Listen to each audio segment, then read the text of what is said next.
Hello, Adikani. Welcome to the Children's Chimurenga. Thank you for joining me, Rosemary Nyabatsa. Thank you, Rimbo, for commenting on the phrase, peace is our birthright. And I thought today we could talk a bit more about peace.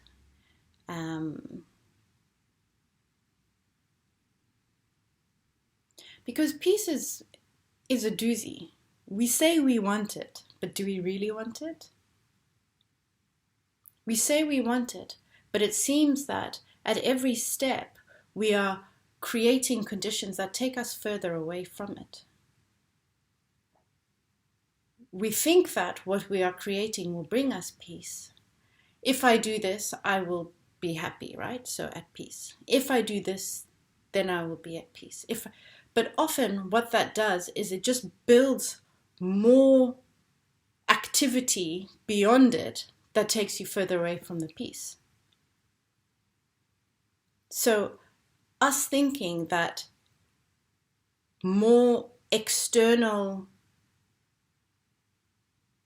fabrication or manipulation will bring us peace, more external activity will bring us peace, is not possible.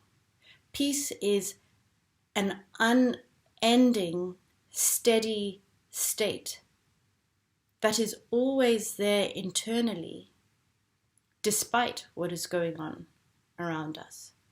Nothing will ever bring us peace other than that which we already are. We have peace within us. We are peace. That is our true nature, beyond anything that is outside us.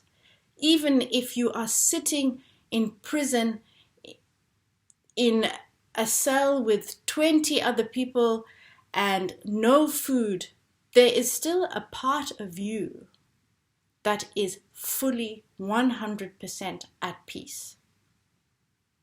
So the question does not become what is happening around me that can help me to feel at peace, but where can I find peace within myself?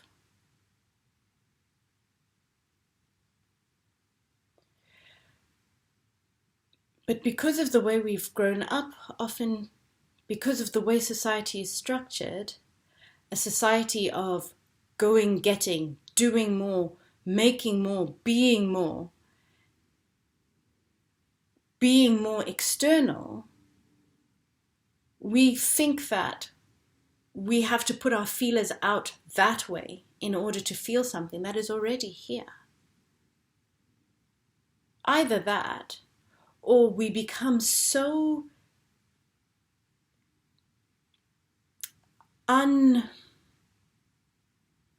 disconnected. We become so disconnected to that which is peaceful within us that if we are given a moment to be at peace, or if we do chance upon it, we're shocked by it and it frightens us. It either frightens us because it's so vast and it's so deep and it's so nothing and it's so us, or we find it boring, like, I need a bit of flavor, I need a bit of spice. Where's my phone? Let me poke somebody. Let me do something to give my senses an experience. But the only experience that there is the internal experience. Everything is arising from that. Because when we start to try and add spice and find interest externally, it's like, then we start adding more spices and more, and then we wonder why we have this big soup of a messy, dramatic, overly stimulated, highly stressed and anxious life around us. It's because we were running away from what we actually want, who we actually are inside.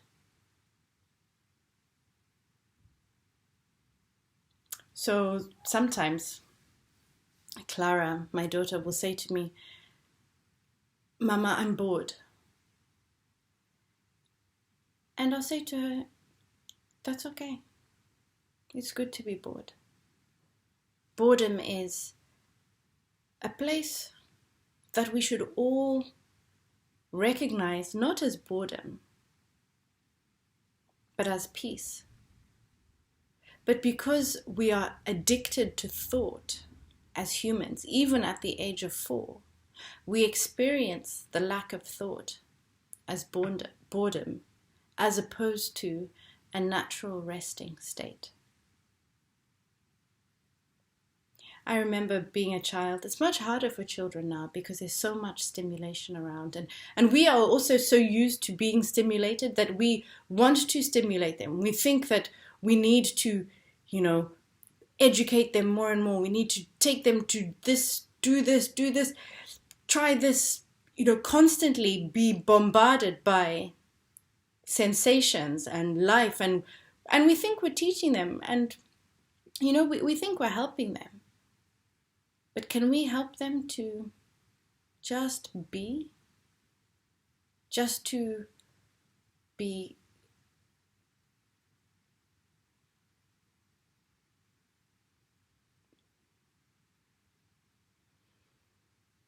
like that? I remember growing up and watching the rain trickling down the windows at home. And you would see one drop come, and then it would join up with another drop and then make a fatter drop, and then they'd go faster down the window. And you'd see all these rivers, and you could tell which drop was going to join which river, and you could even race the rivers, but then you didn't quite know how fat of a drop would come. Hours. Or raindrops also on the electricity lines, running, joining with each other, and then trying to predict when's it going to drop. Hours of fascination in absolute, even that is stimulation. Just nothing, just staring at the ceiling, being lost in an inner world, discovering that there is an inner world. This was a real blessing. This is something that I am so grateful for, is those hours of boredom. Those hours of boredom that helped me to know who I was very early on, without even knowing that's what was happening. Hours of becoming acquainted with my inner self.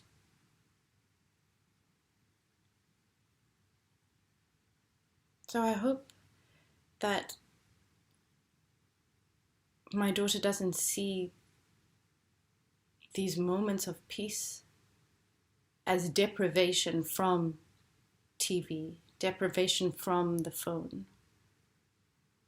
But that one day she'll look back and say, oh, I remember just lying there on the floor and I was so bored, but I came up with all these amazing imaginations and dreams.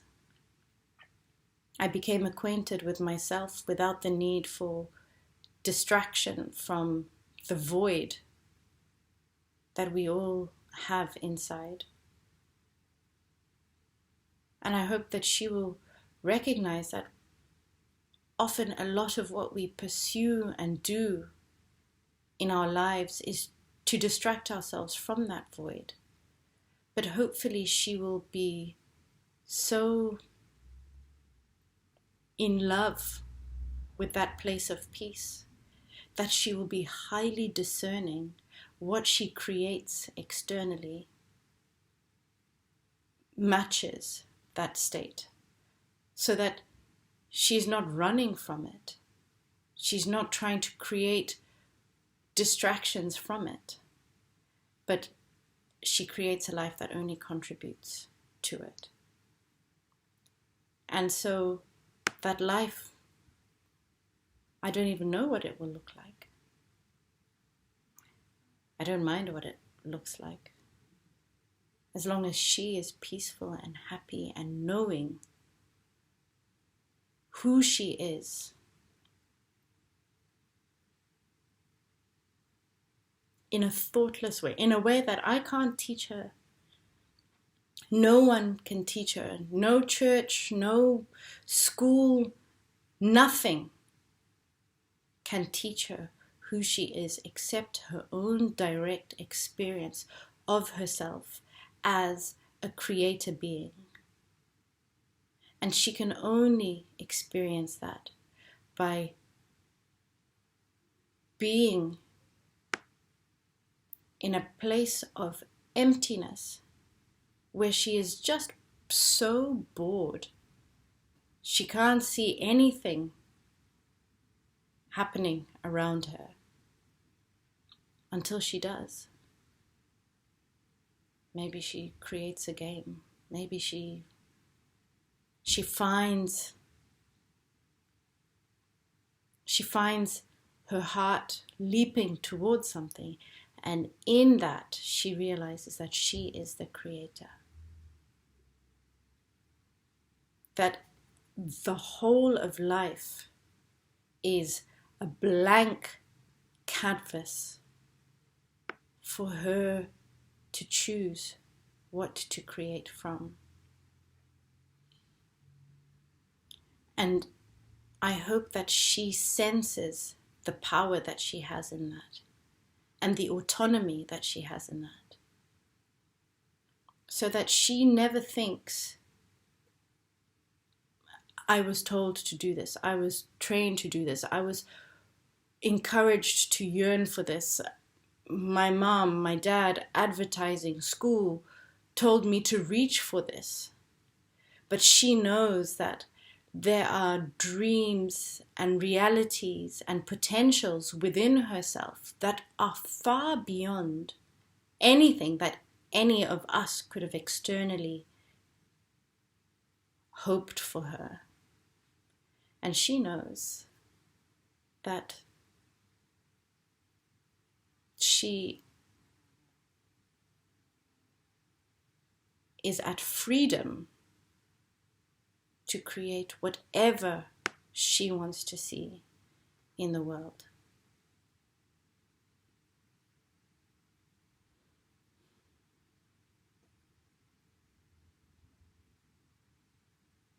But without knowing peace, without being okay with peace, without having a foundation in peace, then the Mabanan'ana are created outside.